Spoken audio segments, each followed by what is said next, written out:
Clinton Jaws, guys. There's a website out there called clintonjaws.com. But who cares about that? You know, I always say to myself, I'm not going to play a song. I don't need a song to warm up. And I'm glad that I play it.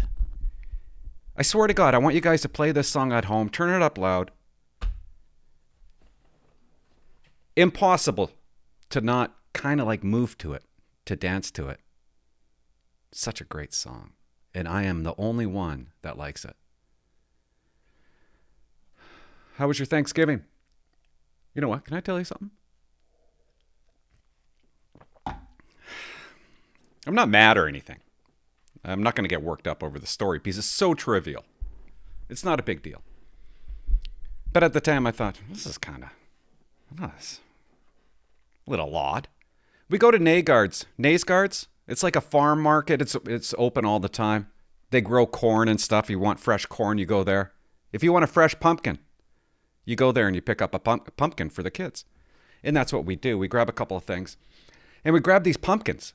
And I go up to the till, and they give me my my bill. Like they ring me up. They tell me how much it is. And I'm like, what? And I said, how much? I'm just curious. How much was that $2 pumpkin? And she goes, oh, the pumpkin was $12. And I'm like, $12 for a pumpkin? She goes, yeah. But you know what? A lot of that money, it goes to the hospital. Donate it to the hospital. And I'm thinking, I'm not thinking. I said to her, I don't want to give any money to the hospital. I want to give money back to myself. And then the owner overheard our conversation. And she comes over. And I don't know. I think she might have been a little bit angry with me. I don't know why. Why? What have I done wrong? I just overpaid for a pumpkin.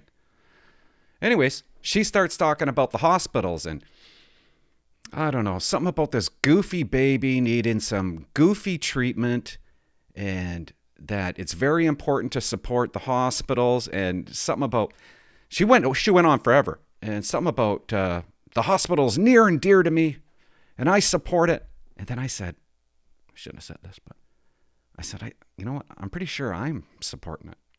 It's my proceeds that are going to the hospital. A little weird, isn't it? I probably shouldn't have brought that up. Doesn't make me look good. But I was just surprised that she said that she's supporting the hospital. How are you support? By gouging me? Like, and how much of my tip really did go to the hospital? You know what I'm saying? You're supporting the hospital? It's money out of my pocket. That's going to the hospital. I want my money going to the hospital. If I want my money going to the hospital, I'll drive up to the hospital and give them money. I know I didn't have to buy the pumpkin. So I probably shouldn't be complaining about it. But when I got home, I swear to God, there was a flyer on the fireplace and it said, buy 3 pumpkins for $3 at some grocery store. And then yesterday, I'm delivering the papers yesterday, helping out my kid. They're dumb. $2.97 a pumpkin for a large one.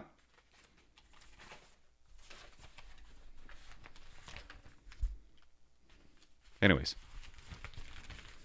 I guess I'm the bad guy for spending an extra $10 on a melon, and I should be happy with that. I should be fine with that. And I'm really happy for the Nagard lady to be supporting the hospital by overpricing their melons. So isn't that a lot of money? $12? And then we bring it home. I give it to my kid to carve. And he carves. He's doing a great job on it. He's mad for some reason that he's carving this pumpkin. As they get older, they're just like, I don't want to do it anymore. And he just kind of attacks. He doesn't even clean it. He just starts making the face. And I'm like, okay, I'll just let that go. You're doing a good job. And then he's gone. After 5 minutes of carving this pumpkin, he's gone. And on the side of the pumpkin is a cock and balls. Straight up, 2 balls. And I'm like, dude, get out here. I said, why would you do that? Don't do that. Now what are we going to do? Okay, we're going to put the jack-o'-lantern outside now with a candle. That's a $12 pumpkin. You're thinking, oh, okay, whatever. And I started thinking, then it started kind of, maybe I'm just maybe it's not a big deal. Maybe I shouldn't make these things a big deal, but I started thinking about it. Why was he okay to think in his head that he could do that in front of us? I would have never done that in front of my parents. I would have been too embarrassed. But no, he's like, Dad, it's not. It's a rocket ship. And I said, it's not funny. It's not funny. Don't do that again. That's my pumpkin story.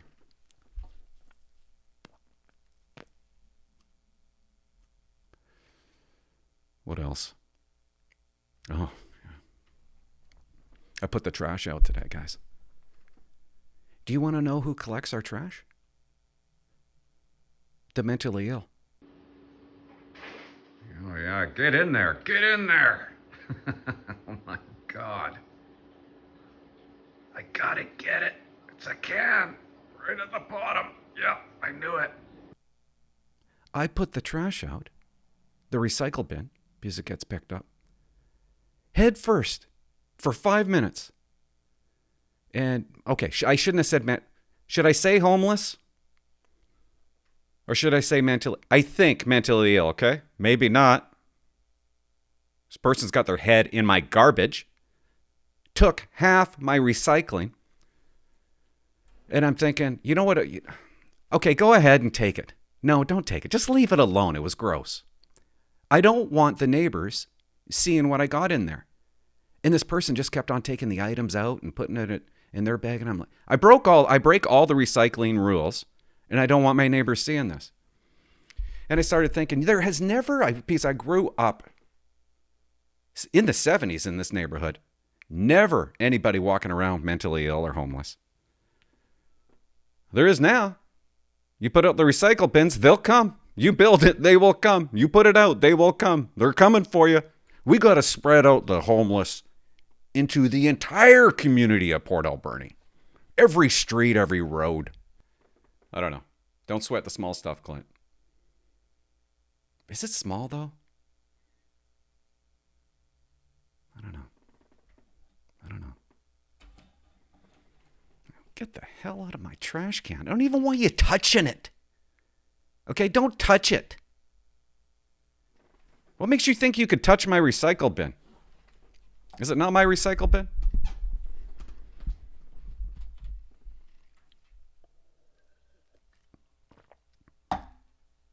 You should want them in your neighborhood, Clint. Be open. No, I don't. Go away. Go back to your weird area. Took the kid to hockey yesterday. I took the kid to, and I worked with, you know what? I became a cop before this guy, okay?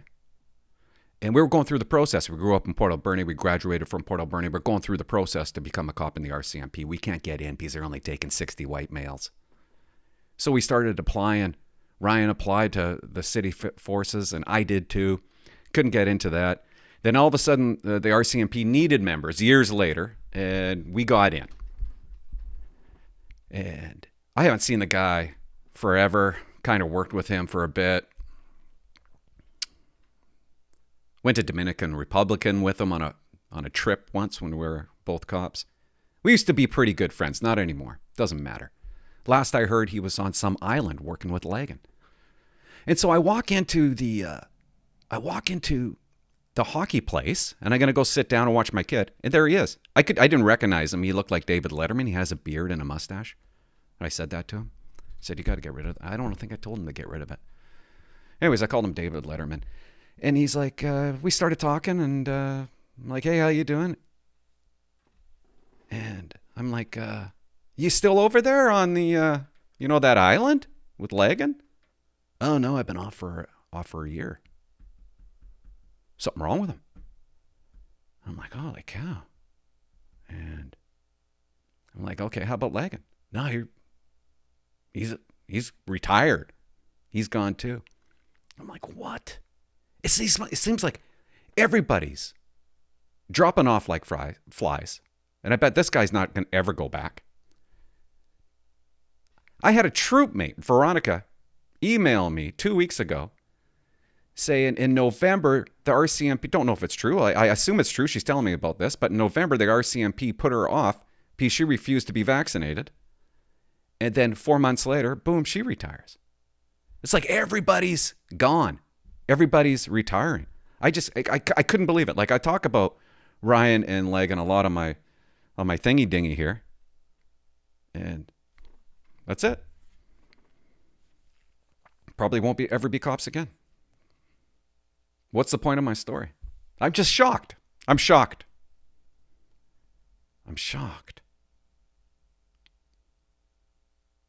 And what's the real reason for it? Let's not get into that.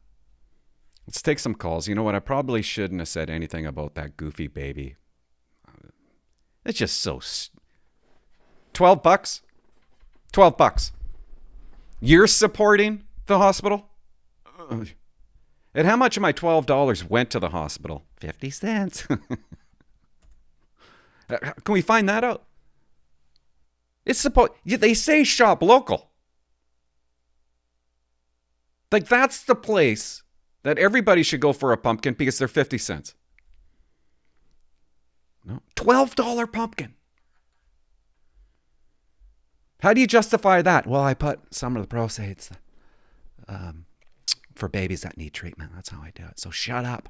Shut up. It's near and dear to my heart. I don't think I could use any of this. How can you have a problem with that? Well, I do. Okay, first of all, I don't like the hospital. How about that? Second of all, I'm cheap.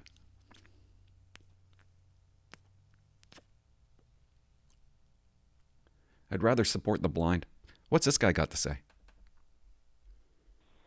Hi there, Clint. It's Big A Meister here. Hi. A Meister? Hey, Big A Meister. Thanks for calling me, man. What's going on, dude? Just first time calling. Just been watching your videos here for the last few weeks on and off when I have some free time in the evening. Word up. Been going through the process here. Looks like I'm waiting for the 2-hour phone interview, and if that goes well, I guess I'm going to Regina. They said around December. I'm a bit of an athlete, but haven't been for many years now. I'm trying to look at these exercises and things like that. I can do the 5K in under 30 minutes, but I'm seeing different times for different things, and I was just wondering if anybody out there wanted to touch base on that might be there now. Like, how serious is this? I know the pair is... How serious is it, guys out there? Touch base.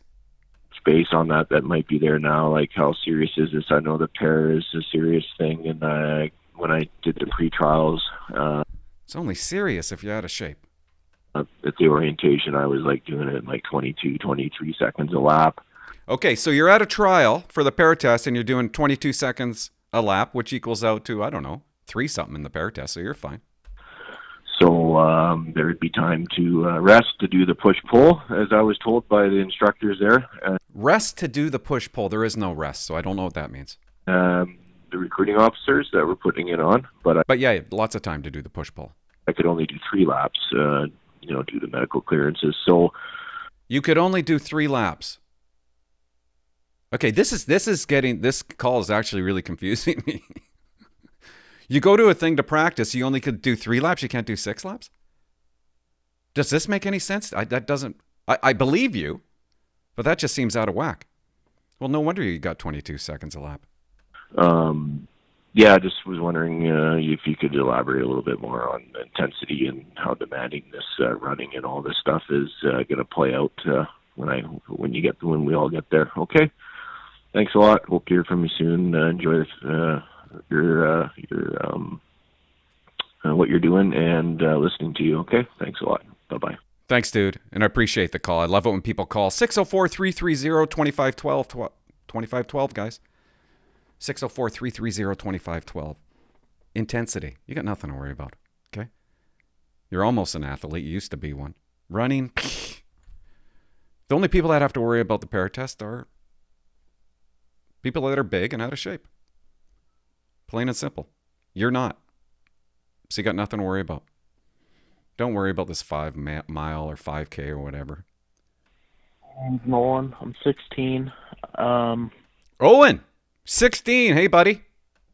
Currently, my parents are both members, and Ooh, I'm sorry to hear that, dude. Ugh. I couldn't imagine. I shouldn't say that. I'm sure you got great parents. I couldn't imagine if I was married, if my woman was a police officer. And, oh my God, she would come home after work after I just finished my days off. And we'd be sitting down and eating, and I know for a fact, all we would talk about. And then you know what he said to me? You know what he said to me? I'm going to put in a complaint. That's what I'm going to do. Can you believe he said that to me? We would just fight. I'd be like, yeah, I would have said that to you. What? I could just picture it. Talking about cop stuff all the time. You have to sit there and listen to it with your parents. Talking about their pursuits. Not even interesting stuff. Admin, you want to know what they want. They're coming out with a new 2510. We've got to fill it out differently. Oh, man.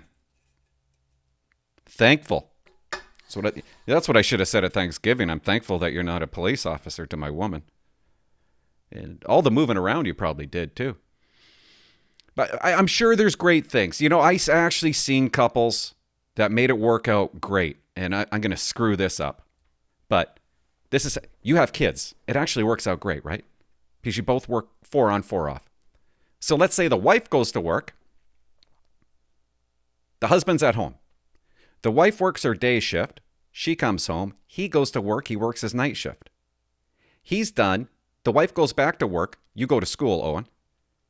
And she works her second day shift. She comes back home. He works his night shift. Well, I totally screwed that up. Anyways, you get like 2 days off together. And you just overlap. When one's working, you drive there. The other parent goes back and parents. And they just switch. And you end up with 2 days off. Just 2 days, too many. Keep on going. I'm looking at joining RCMP somewhere later in my life.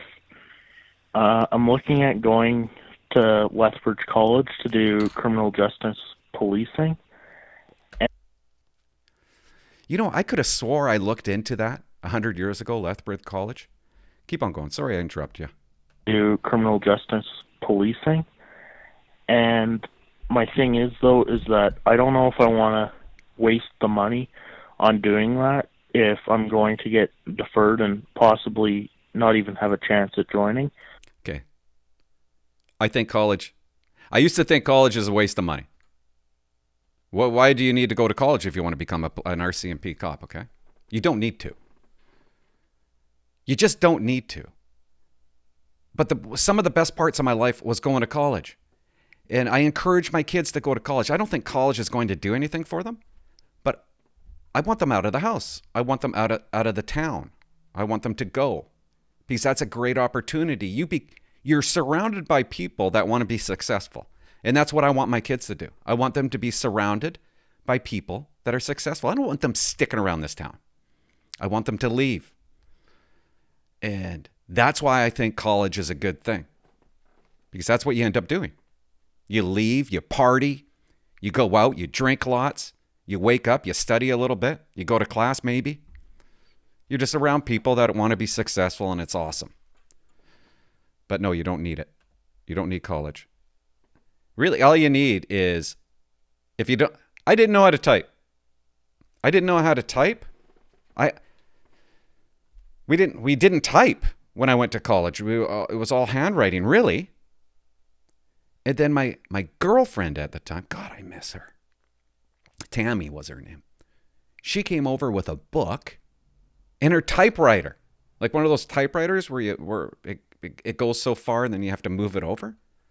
And with the book, I'd be like, it would show me how to put my hands, and it would be like, okay, K-U, or not even have a chance at joining. J-Y, J-Y, J-Y, stuff like that. My stories are really boring today. I'm sorry, guys. And possibly not even have a chance at joining because of something stupid my friend did at one point, where I was in a group chat on Snapchat and he sent a picture of his penis when we were 14, and I clicked off the image as soon as I could, left the group chat, and never talked about it again to him. I just want to say to all the kids out there, watch it with that stuff. You know, sharing naked pictures of kids, because that's what you're doing. You're not allowed to share naked pictures of kids. This is I don't know how you guys do it with all these phones. My kid had a bunch of kids. They're hitting like 12 and 13 years old, and they're in the room the other day, and I came in and I said, "Hey guys, be careful on the internet. Okay, it's my internet. Don't be like, you know, don't grab your phone and go, hey, look at this. Look at it. You got to look at this one. Look at it. Just look at it." Because I know that's what you guys do, and I'm looking at them.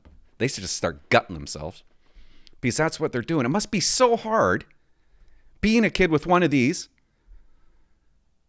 Trouble. It's trouble. Something really bad happened in Vancouver a couple of years ago. Peter Thiessen actually was a news correspondent for the RCMP. He was on TV, and he started crying over this case. I'm not going to get into too many details.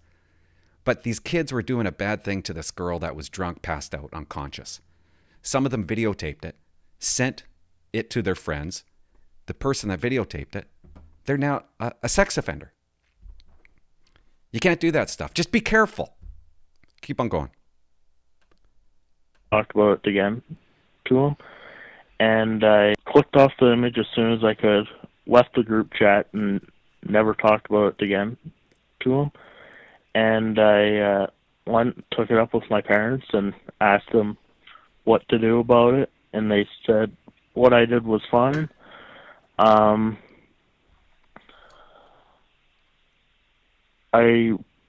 am hoping that you can give some good insight on my situation, because I know you used to work in recruiting at some point. Mm-hmm.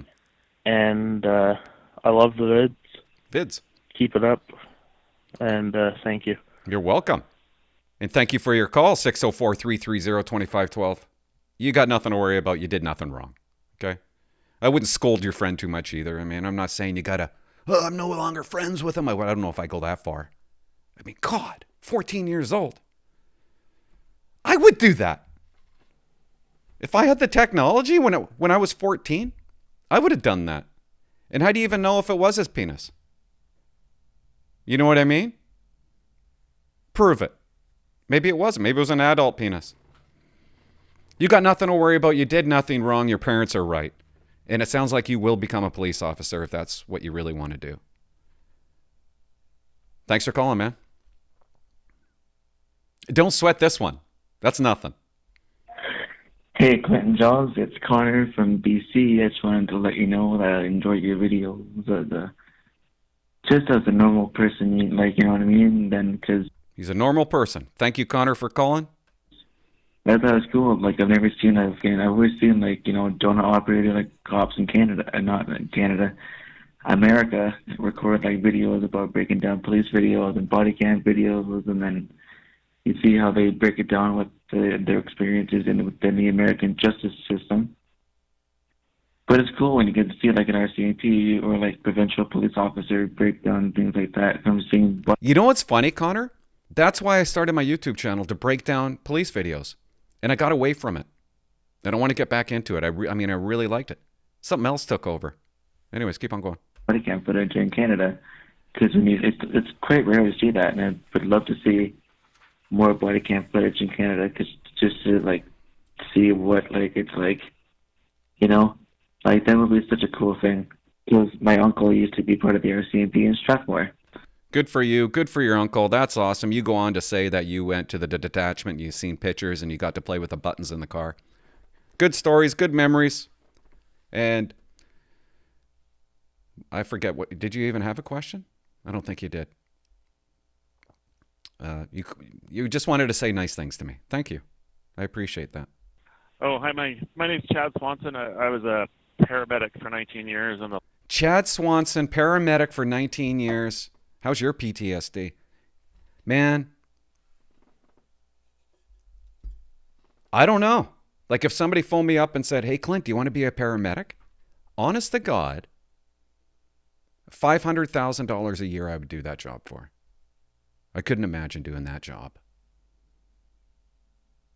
Why, Clint? Doesn't matter. Lower Mainland, BC. Lower Mainland. Anyhow, now I'm a tanker truck driver in Alberta, and I run to the Yukon.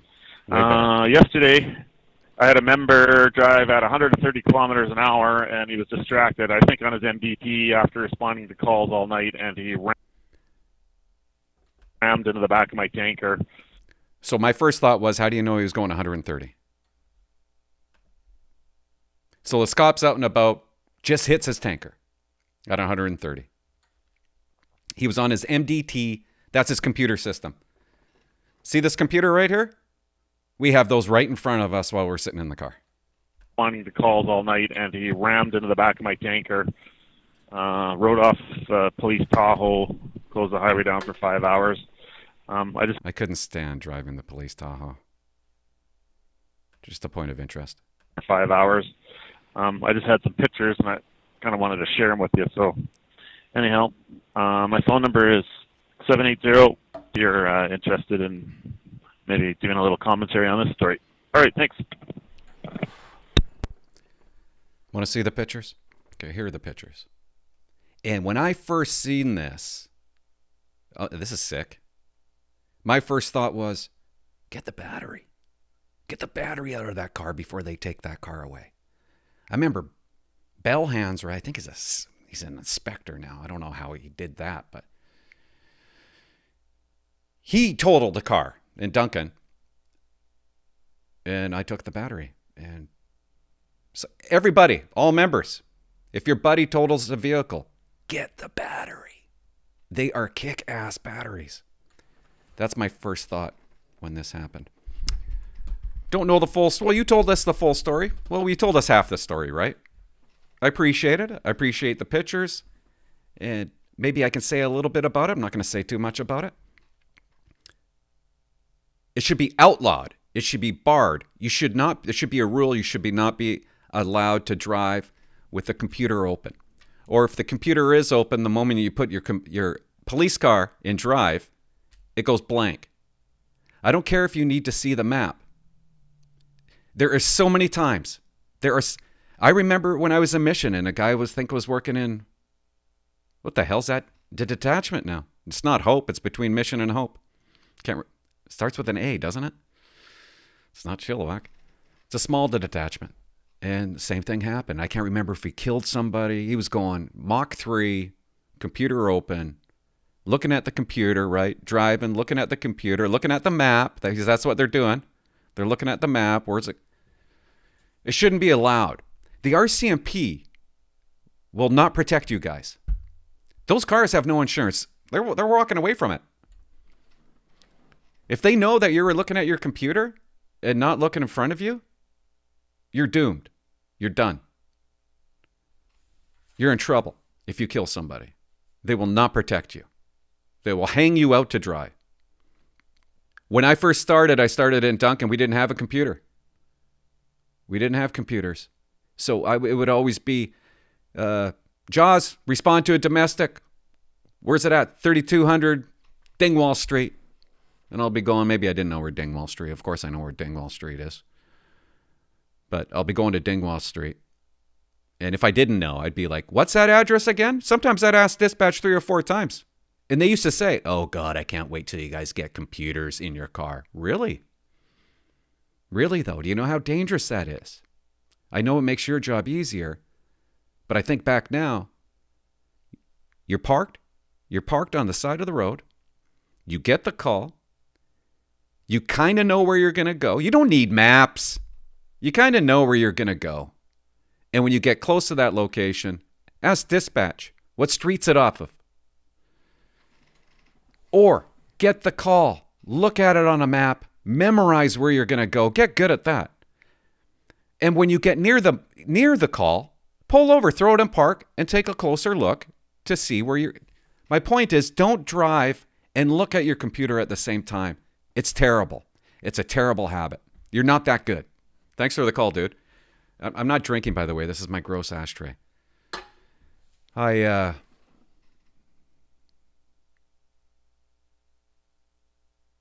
don't know. I would really like to know how he went 130. How you know he went 130 and how you know he was looking at his computer. But I mean, you just don't randomly crash into somebody in front of you, right? Or parked off to the side of the road. So there are reasons. And if I had to guess, that would be the reason.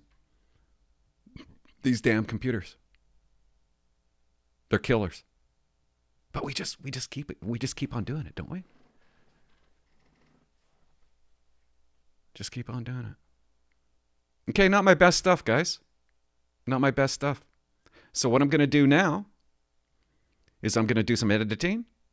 I'm going to throw it up with a bad thumbnail. And then I'm going to put some clips, because I got a second channel, Jaws Clips. Clinton Jaws Clips, I think it's called. Second YouTube channel, just for clips. And you can watch some of the clips over there. I feel like I don't know, I need to do another one of these. Call, guys, 604-330-2512. Thanks for watching. Bye-bye.